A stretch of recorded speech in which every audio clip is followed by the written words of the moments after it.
माँ सरस्वती को प्रणाम करता हूँ, आप सभी लोगों को प्रणाम करता हूँ। नगर पालिका अध्यक्ष बड़ी बहन ईरा श्रीवास्तव जी का बहुत बहुत आभारी हूँ। कौशल तिवारी जी सामने बैठे हुए हैं, जा रहे हैं क्या कहीं सर? थोड़ी देर आप बिल्कुल रहिएगा। नहीं, आप बिल्कुल पूरा सुन के जाइएगा। तेज नारायण दादा जिस मंच का संचालन कर रहे होते हैं वो देश के सबसे बड़े कवि सम्मेलनों में एक होता है। अगर आपको लग रहा है कि इस मंच की अध्यक्षता देश के श्रेष्ठ व्यंग्यकार कर रहे हैं तो एक बार अगर उनके सम्मान में आप तालियां बजा दीजिए। 15-20 मिनट मैं रहूंगा आपके बीच में। मोहित बहुत बढ़िया पढ़कर गया। वीर रसी क्या शानदार कविताएं पढ़ी, क्या खून का उबाल आपके अंदर आ गया। मोहित सुना रहा था कि वो हिंदू पूछ के मारा तो हमने हिंदू बता के मारा। थोड़ा उसको और मारते अगर मोदी जी युद्ध न रुकवा देते, युद्ध दोबारा होगा तो फिर उसको मारेंगे। तो एक बार ताली जरा हमारे मोहित के लिए एक बार बजा दीजिए। मैं शुरू हो जाता हूँ। कौशल जी बहुत आप सक्रिय दिख रहे हैं, हमको लग रहा है कि अगले विधानसभा की तैयारी के जुगाड़ में है। हाँ, बहुत बढ़िया आप संचालन शुरू में कर रहे थे। मैं तो कौशल जी से पहले भी मिला हूँ, 3-4 बार इस मंच पे आ चुका हूँ। जैसे ही मंच पर आया मैंने कौशल जी को फोन किया तो उनका इंगेज 1-1.5 घंटे इंगेज। हमने नीरज भाई से कहा तुम मिलाओ, नीरज भाई ने मिलाया, फिर इनका इंगेज। भाभी जी का पलट के फोन आ गया, कहने लगे ये कौशल जी जो तुम्हारे बड़े भाई के 1 घंटे से फोन मिला रहे, इंगेज जा रहा है। हमको शक है ये किसी महिला से बात करते हैं। इनको हिंदी में समझा दो अगर बटोगे। एक बार हाथ उठा के ताली बजाओ तो मैं शुरू हो जाऊं। लखीमपुर मेरे लिए घर ऐसा है, मैं बहुत प्यार लेके 2012 में पहली बार आया था। उसके बाद मैं लाफ्टर शो में गया, लपेटे में नेताजी में सुधीर भैया के साथ रहता हूँ। कई देशों की यात्रा करी। जिस समय मेरे पैर लड़खड़ा रहे थे उस समय अगर किसी मंच ने मुझे ऊर्जा दी तो आपके इस मंच ने मुझे ऊर्जा दी। हमारे भाइयों ने भी, जिन लोगों ने खड़े होकर और बैठ के जो तालियां बजाई तो मुझे ऊर्जा आई। तो मैं आज आपके बीच में हूँ। मैं कानपुर का हूँ, आपको मालूम है कानपुर दुनिया का सबसे विचित्र शहर है। कहीं भी आप सब दुनिया में चले जाइए, हमारे आप कानपुर आएंगे तो आपको लगेगा इतने विचित्र प्राणी जो कानपुर में रहते हैं। कभी आप बनारस जाइए, रेलवे स्टेशन पर उतरिए तो वहां लिखा रहता है बनारस का पान आपका स्वागत करता है। कभी आप आगरा जाइए, वहां उतरिए, वहां लिखा रहता है आगरा का पेठा आपका स्वागत करता है। हमारे कानपुर आइए, रेलवे स्टेशन पर उतरिए, वहां लिखा रहता है रूपाली चप्पल आपका स्वागत करता है। मैं कौशल भैया उसी कानपुर से आया हूँ। 1 घंटे से हमारे विशेष शर्मा जी बड़ी तारीफ कर रहे थे।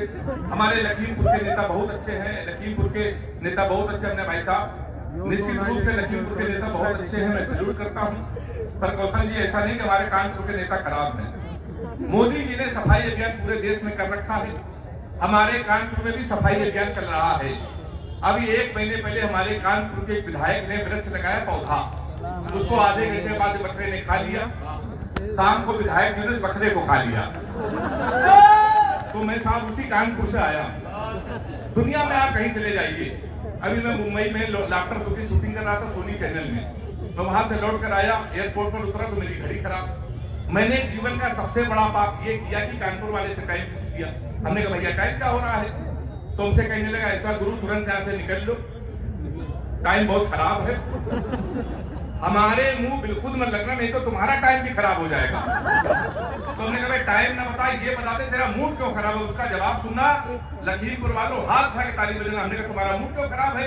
उसने कहा भाई साहब एक लड़की इसको हमने इतना कहा कि बड़ी कमजोर है, कुछ खाया कर, वो हमारा 50,000 रुपए खा गई। तुम साले हमारे मुंह लगे हुए हो, हमारे मुंह बिल्कुल में लगना बहुत भरे बैठे हैं। तुमने कैसा क्या हुआ? कहीं हुआ कुछ नहीं भाई साहब, एक लड़की के चक्कर में 5 साल से लगे थे। हम समझते थे हमसे प्यार करते हैं, मुझसे प्यार करते हैं। हम उसको दुनिया की सबसे मर्यादित, सबसे संस्कारित लड़की समझते थे। तो इसमें हुआ क्या? कि नहीं हुआ कुछ नहीं।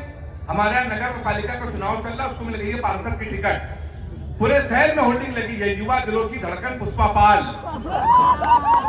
तुम हमसे टाइम पूछ रहे हो? लोग तो नारा लगा रहे हैं मोहर मारो कान के पुष्पा को पहचान के। कल एक लड़का कान में नारा लगा रहा है, इस बार हाथ उठा के ताली बजाना, लैया बड़ी करारी है, पुष्पा पाल हमारी है। तो ये भाई साहब हमारा उत्तर प्रदेश है। हमारे देव दादा तो हमारे उत्तर प्रदेश के हैं, हमारे अशोक चारण जी राजस्थान से आए हैं। सर दिल्ली वालों के पास अगर पैसा आ जाए तो बच्चों को इंजीनियर बनाते हैं, मुंबई के लोग अपने बच्चों को फिल्म स्टार बनाते हैं। हमारा उत्तर प्रदेश केवल ऐसा प्रदेश है जहां कैरियर बनाने के लिए ज्यादा खर्चा नहीं है। आप 350 का कुर्ता लीजिए,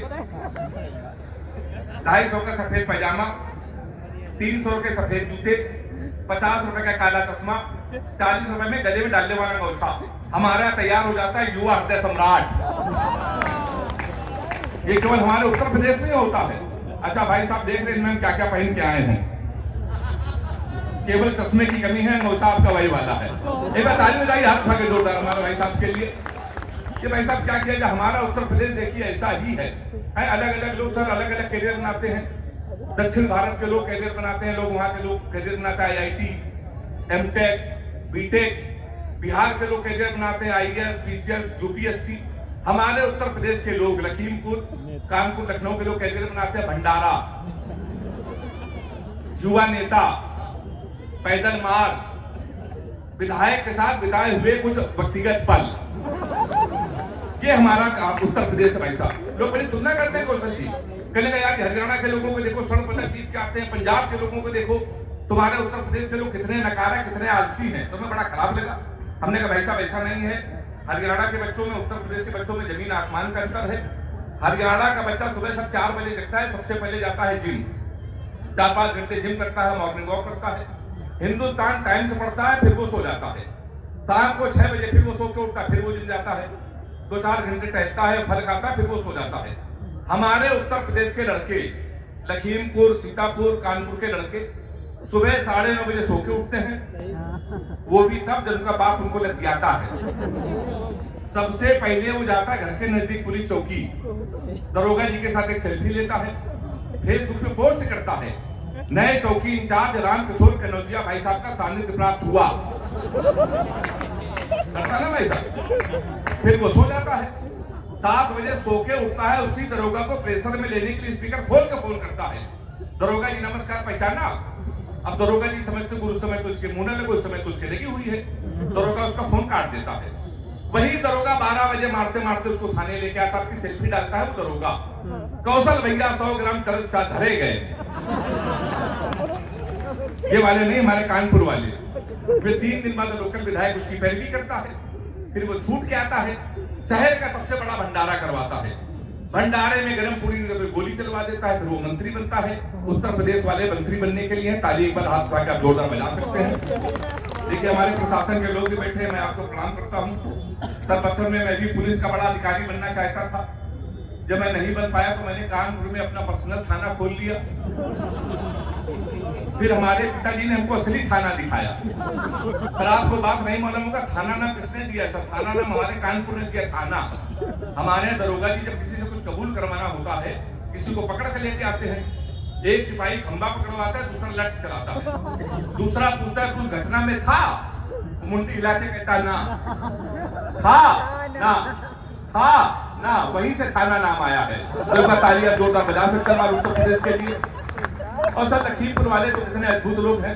ये हमारे कौशल भैया, हमारे नगर पालिका के अध्यक्ष जी कई बार हमको बुला चुके हैं। हम तो लखीमपुर में एक दिन रुके थे सर, हमारे पेट में दर्द हुआ, हम लखीमपुर के डॉक्टर के पास चले गए, डॉक्टर साहब पेट में दर्द हो रहा है, और डॉक्टर लखीमपुर के, उन्होंने 3-4 दवाई लिखी। 1 घंटे बाद हम डॉक्टर के पास गए, डॉक्टर साहब ने 4 दवाई लिखी है, 3 तो मिल रही है, चौथी वाली दवाई क्यों नहीं मिल रही? तो कहने लगे पांडे चौथी वाली दवाई नहीं थी, हमारी पिन की रिफिल खत्म हो गई थी, हम चला के देख रहे थे चलेगी कि नहीं चलेगी। तो हमने कहा डॉक्टर साहब तुम्हारे चक्कर में पूरे लखीमपुर का परिक्रमा हो गया। अब यहाँ के मेडिकल स्टोर वाले और बड़े वाले, एक कहने लगा पांडे आज ये दवा खत्म है, तो कल मंगा दे। एक कहने लगा कहो तो इसका सब्स्टिट्यूट दे दे। जो तीसरे ने कहा लखीमपुर वाला ही कह सकता है, तो हाथ उठा के हंगामा करना। तीसरे वाले ने कहा पांडे कोरोना की दवा है, कोरोना दोबारा आएगा तो दवा मंगा देंगे। तो भाई साहब हमारे लखीमपुर है। देखिए इधर महिलाएं हंस रही हैं, मैं प्रणाम करता हूँ।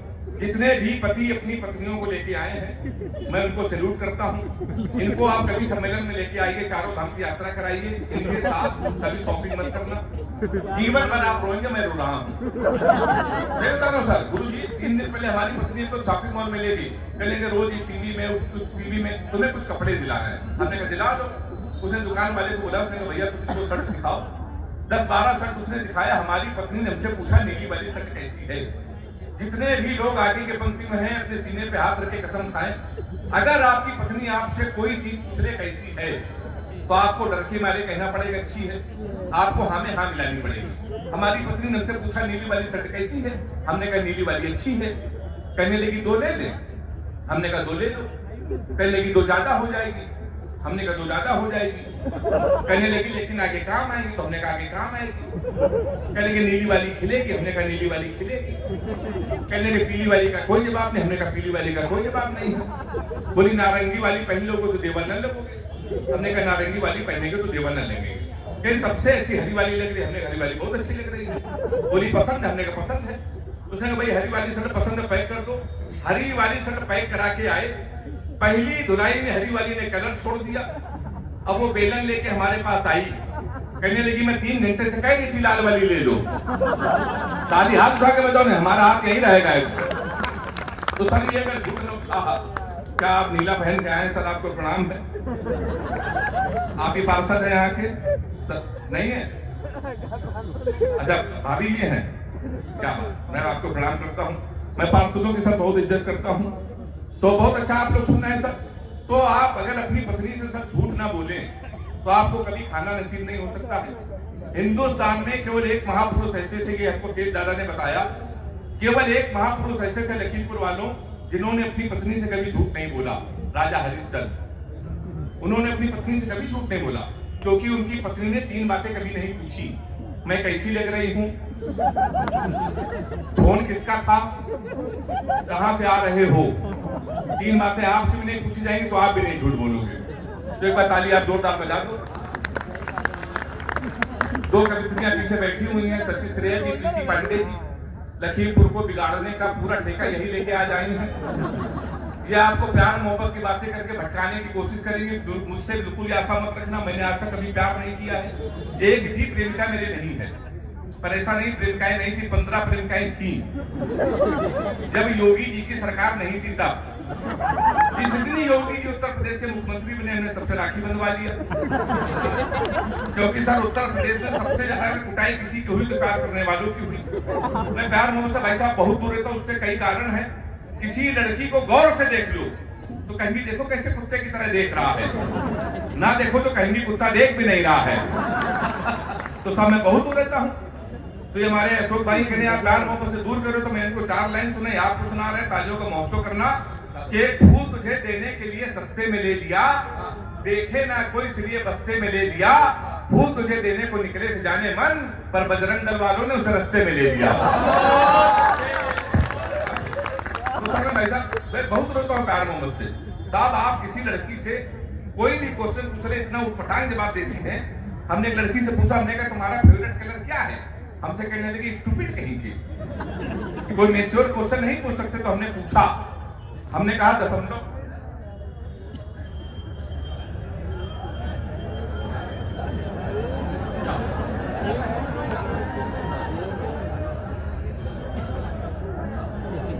चलिए चलिए कोई नहीं, इन्होंने बोला था हाँ कोई नहीं हेमंत भैया कुछ कहना नहीं उसको। ये मोहित सक्सेना के साथ आगरा से आया। अरे नहीं कुछ कहिए नहीं उसको, ठीक है कोई नहीं कोई नहीं।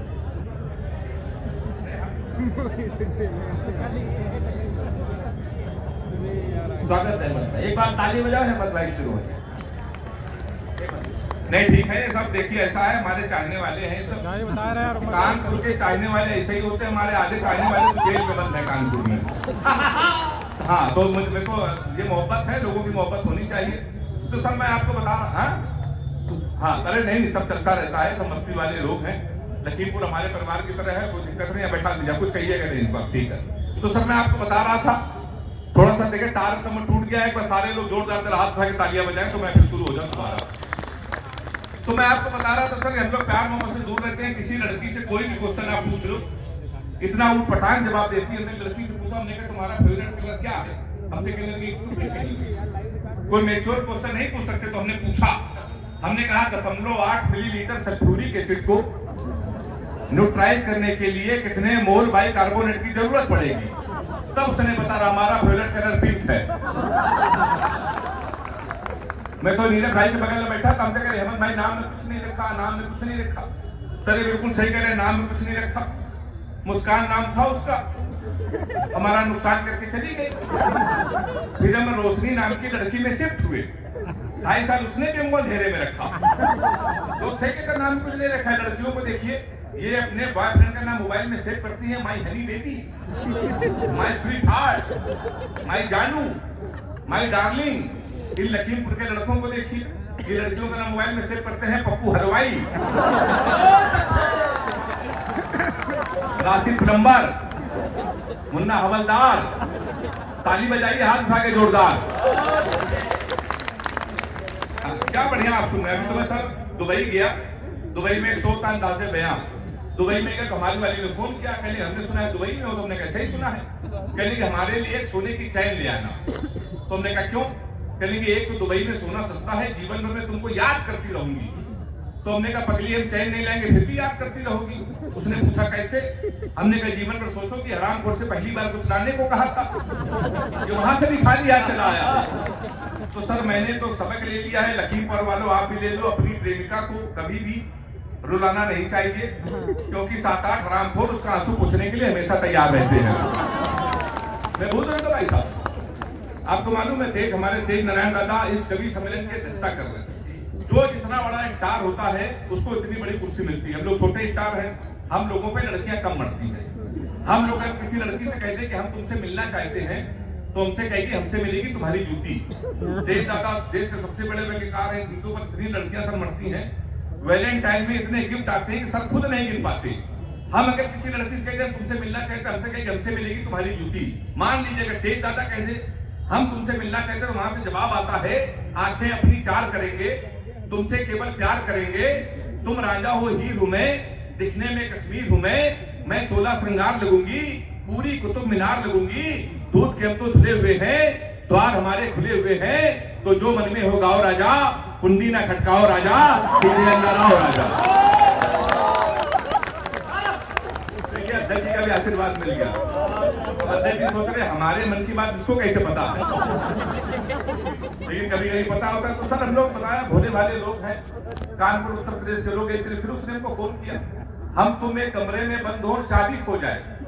हमने कहा क्या दिमाग से हिल गई, अगर धोखे से चाबी कहीं तेरे बाप को मिल गई तो प्यार क्या होता है बताएंगे, रात भर तमंचे पे डिस्को कराएंगे। हम लोग साहब बहुत प्यार में उससे दूर रहते हैं। सबसे बता रहा हूँ आपको, ये देखिए 2 कवित्रियां बैठी अभी आएंगी, प्यार मोहब्बत की बातें करेंगे। सर ये लड़कियों पर लखीमपुर वालों कभी भरोसा मत करना। 4 लाइन आपको सुना रहा हूँ, मेरा दावा है अगर ताली आप रोक पाए तो रोक के दिखा दें कि ये लड़कियां अक्सर हमें भ्रम में डाल देती हैं, लड़कों को निचले क्रम में डाल देती हैं। दिल आ गया तो रखती हैं आंखों में अपने, दिल से अगर उतर गया तो नीले ड्रम में डाल देती है। ये होता रहता सर। हम लोग भाई साहब से बहुत दूर रहते हैं कि बड़ी इमोशनल होती लड़कियां सर। एक प्रेमिका को बांट कर ले गए, जो नहीं माना उसे डांट कर ले गए। जिस पेड़ पे बांधा था मोहब्बत का धागा, नगर निगम वाले उसे भी काट कर ले गए। हमारे साथ अक्सर होता सर, ये लड़कियां एक्चुअली बड़ी इमोशनल होती हैं, कभी कभी बड़ी लाड़ में आ जाती है। हमारी वाली लाड़ में आ गई। उसने हमको 2:30 बजे फोन किया, सो रहे हो तो सपने भेजो, जाग रहे हो तो यादें भेजो, मुस्कुरा रहे हो तो हंसी भेजो। हमने कहा हम लोटा लेके खेत में बैठे क्या भेज दें, ताली हाथ उठा के बजाओ। देखिए लखीमपुर के हमारे भी प्रशंसक जो आए थे, लखीमपुर वाले सर ऐसे ही होते हैं। जो कभी पहली बार आए मैं उनको बता दूं, लखीमपुर के किसी भी श्रोता को कभी भी छेड़ने की कोशिश मत करना। मैं 5वीं बार आया हूं। एक बार एक वीर उसका कभी इसी माइक से कहना था, हमको पता चलना चाहिए कि मैं लखीमपुर में पढ़ रहा हूं, हमको पता चलना चाहिए कि हम लखीमपुर में पढ़ रहा हूं। एक लड़के ने खड़े होकर कट्टे से 3 फायर किए। उसने पूछा पता चला? ऐसा वो कभी कभी लखीमपुर नहीं आया। तो एक बार ताली जरा जोरदार बजा दीजिए, ये अक्सर होता रहता है। हम लोग सर देखिए दादा बैठे हुए हैं, कविता प्रेमी है, हम बच्चों को सुन रहे हैं और आशीर्वाद दे रहे हैं, आपका बड़प्पन है। हम लोग सर हाथ कभी हम लोगों को लोग आधा पागल समझते हैं, कोई गंभीरता से नहीं लेता। इसी चक्कर में हमारी आई हुई शादियां कैंसिल हो जाती हैं। हमारी जब तमाम बार शादियां कैंसिल हुई, मैं कानपुर में रहता हूँ, 100 किलोमीटर है लखनऊ। पिताजी ने कहा सुबह बेटा 11 बजे तैयार हो जाना, होने वाली लड़की को देखने चलना है। 11 बजे सूट पहन के तैयार होने वाले पत्नी को देखने जाना था। 11:15 बजे पिताजी का फोन आ गया, कहले बेटा हम नहीं जाएंगे, अकेले जाओ, लड़की देखो, शादी फाइनल। एक बात याद रखना कि ब्राह्मण घर में पैदा हुए हो बेटा, ये घर की परंपरा है, पहली बार जब किसी के घर जाते हैं खाली हाथ नहीं जाते हैं, कुछ लेके चले जाना। अब हम कानपुर के हकट्टा लेके चले गए, 2.5 साल बाद जमानत हुई साहब हमारी, जमानत के बाद भी रिश्ते आए। फिर एक दिन हमारी शादी हो गई, सारे बड़े कवि हमारी बारात आए थे। 4 साल पहले भारत और पाकिस्तान का मैच था, विश्व कप का क्रिकेट का, हमारी शादी। हमने पिताजी से कहा पूरा हिंदुस्तान मैच देख रहा, हमारी आप शादी कर रहे हो? सर नहीं माने, कर दी। भारत और पाकिस्तान का सेमीफाइनल मैच, हमारी शादी। हमारे कुछ कानपुर के दोस्त हमारी बारात में डांस कर रहे थे, कान में मोबाइल लगा के भारत पाकिस्तान सेमीफाइनल मैच की कमेंट्री भी सुन रहे थे। दोनों काम में एक साथ बारात में डांस कर रहे, कान में मोबाइल लगा कमेंट्री सुन रहे। हम दूल्हे के में तो सजे थे, घोड़ी के ऊपर बैठे थे। जैसे बारात घर पहुंचने वाले थे, एक लड़का घूम के हमारी तरफ चिल्लाया, बोला छक्का। हम डर के साहब, हमने कहा कहां छक्का? कहने लगा विराट कोहली ने मारा है। तो हमने कहा कोहली ने मारा तो हमारी तरफ क्यों देख रहे हो? शादी के पहले दिन छक्का कह रहे हो, देख के हमको। हमने कहा की मारे तो हमारी तरफ न देखना। पता चला 2 मिनट इंडिया मैच जीत गई, किसी ने खुशी के मारे घोड़ी के नीचे सुतली बम रख दिया। अब वो बम फटा तो घोड़ी भागने लगी, हम भी भागने लगे। हमने चलती घोड़ी से पिताजी को फोन मिलाया, हमसे बोले कहां बेटा? हमने कहा पिताजी भाग रहे हैं। बोले किसके साथ?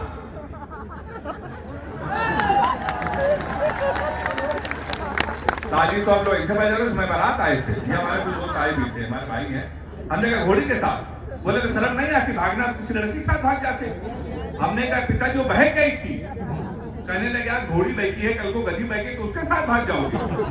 उन्होंने ऐसा मोबाइल बंद कर दिया, 1 हफ्ते लगातार हम भागते रहे। 1 हफ्ते में जब को होश आया तो हमने अपने आप को जंगल ले पाया, 4-5 आदमी खड़े थे। हमने कहा कानपुर का पता बता दो, मैं बीवी को विदा कराना है। तो उन्होंने देखो ऐसा है, हमारे यहाँ रामलीला का पाठ चल रहा है, ये राम है, ये लक्ष्मण है, सूप नखा का रोल जिसे करना था नहीं आया, तुम सूप नखा का रोल कर लो। हमने इसमें क्या करना पड़ेगा? बोला नाक कटवानी पड़ेगी। हमने कहा वो तो कट चुकी है। हमने उनकी बात मान ली, रात भर सूप नखा का रोल किया। सुबह 4 बजे हमारी आंख खुली, हमारे असली कपड़े गए, वहां के आदमी गए, सूप नखा की ड्रेस में पैदल पैदल हम अपने घर पे। हमारे पिताजी छज्जे के ऊपर खड़े थे, पिताजी पहचाना? उन्होंने हमारी माँ से कटोरा आटा दे दो। हमारे पिताजी नहीं पहचान पाए। हमने आपके पुत्र है, बोले देखो मत करो, हमारे 2 ही पुत्र हैं, एक इंजीनियर एक नाक कटवा के घोड़ी साथ भाग गया है। ससुराल गए तो साले ने भगा दिया। हमारे घर के सामने पुलिस थाना, थाने गए तो एसपी साहब बैठे थे, हमने उनके पैर छुए। हमने कहा सर हमारे साले के खिलाफ FIR लिख लीजिए। कहले तुम ही हेमंत पांडे हो? हमने कहा कहले तुम्हारे ना पहले से FIR घोड़ी का अपहरण की, तुमको 2 दिन का समय दे रहे, घोड़ी नहीं आई तो तुम जेल चले जाओगे। उत्तर प्रदेश का बड़ा व्यंग एक टिप्पणी में कर रहा हूँ, और लखीमपुर में बताने की जरूरत नहीं है कि व्यंग पर कहां तालियां आनी चाहिए। व्यंग अगर समझ में आ जाए तो हाथ उठा के ताली बजा के बताना मेरा व्यंग आप तक पहुंचा। हमने उनके पैर छुए। हमने कहा घोड़ी ढूंढ लाइए। कहने का पुलिस का काम है घोड़ी ढूंढना।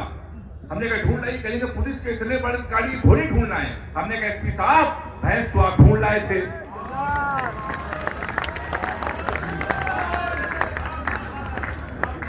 आपकी तालियां ने आप बताया कि व्यंग कितना अच्छा आप सुनते हैं।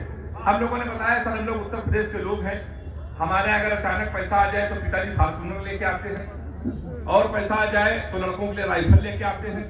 फिर वो फार्चूनर के पीछे लिखता है यदुवंशी ब्राह्मण ठाकुर योगी जी की सरकार। उनका ये नहीं चलेगा, इससे जांचवाद को बढ़ावा मिलता है। मैंने 4 लाइन लिखी, देश के सबसे बड़े व्यंग्यकार को मैं सुना रहा हूं। अगर आपको लगे कविता भी हो गया हो, व्यंग्य भी हो गया हो, लाफ्टर भी हो गया हो, तो सारे लोग मुझे आशीर्वाद देना कि ना ही पंडित लिखा था ना ही चौहान लिखा था। मेरे सलीके पर आपका आशीर्वाद कि ना ही पंडित लिखा था ना ही चौहान लिखा था, उस पे तो मेरे प्यार की पहचान लिखा था। फिर भी यूपी पुलिस ने मेरा ही चालान कर दिया, जबकि मेरी गाड़ी पे केवल मेरी जान लिखा था। बैंक पर आपकी तालियां आई तो मैं बैंक सुनाना चाहता हूं, और ये बैंक दादा तेज नारायण शर्मा जी बेचैन को मैं समर्पित कर रहा हूं। हमारे देश में सब जैसा हमारा छोटा भाई मोहित करके गया, हमारे सैनिकों का सत्कार दिया जाए और हमारी सरकार सर्जिकल स्ट्राइक करे। फिर कोई नेता खड़े होकर ये कहे कि कोई सबूत चाहिए, तो ये कवियों का धर्म होता है कि हम उनको आईना दिखाएं, हम सच बोले। अगर आप कुछ व्यंग्य के बाद लगे छोटे कवि ने सच बोला है, आईना दिखाया है, तो आशीर्वाद सब मुझे विदा कीजिएगा, सुनिएगा। एक बार एक कवि ने मुंह खोला, शेर की तरह बोला, मजमे में जितने राष्ट्रभक्त लोग हैं वो भारत माता का जयकारा लगाएं और खड़े होकर 2 मिनट तालियां बजाएं। सभी खड़े होकर तालियां बजाने लगे। भारत माता की जय, भारत माता की जय वंदे मातरम गाने लगे, तभी सामने बैठा एक शख्स सोच रहा था कि कवि किस तरीके से कवि सम्मेलन को चला रहा है, मंच को अपनी उंगली पे नचा रहा है। उसने दूसरी बार किसी आक्रामक व्यक्ति को बोलते हुए पाया, उसे कवि और देश के नेता में कोई अंतर नजर नहीं आया। आपकी तालियां बताने के आप सुनते हैं, कवि और देश के नेता में कोई अंतर नजर नहीं आया। तभी उस कवि ने कहा, शर्म नहीं आती कवि पे तंज कस रहे हो, यहाँ देश की बात हो रही तुम बैठे हंस रहे हो। सर उसका जवाब सुनेगा। अगर लगे आपको कि पूरे हिंदुस्तान का जवाब है, पूरे लखीमपुर का जवाब है, कवि ने सलीके से कह दिया, तो या तो हाथ उठा के ताली बजा के मेरा समर्थन करना, या अपनी कुर्सी पे खड़े होकर मुझे हूट कर देना। उस कवि ने कहा, शर्म नहीं आती कवि पे तंज कस रहे हो, यहाँ देश की बात हो रही तुम बैठे हंस रहे हो। उसने कहा, कवि जी मैं अपनी देशभक्ति का प्रमाण पहले देश को दिखा चुका हूं, मैं खड़े होकर ताली नहीं बजा सकता क्योंकि कारगिल युद्ध में दोनों पैर कटा चुका हूं। मैं खड़े होकर ताली नहीं बजा सकता क्योंकि कारगिल युद्ध में दोनों पैर कटा चुका हूं। हंस तुम पर नहीं, हंस तो उन पर रहा हूं जो लोगों को देशभक्ति का प्रमाण पत्र दे देते हैं। सत्ता की बात आती है तो आतंकियों से गठबंधन कर लेते हैं। इसलिए मेरे देश के नेताओं, भारत माता की रैलियों में नहीं, सीमाओं पर गाओ और देश को बताओ, देश सच्चे वादों से चलेगा, देश बातों से नहीं इरादों से चलेगा। बहुत बहुत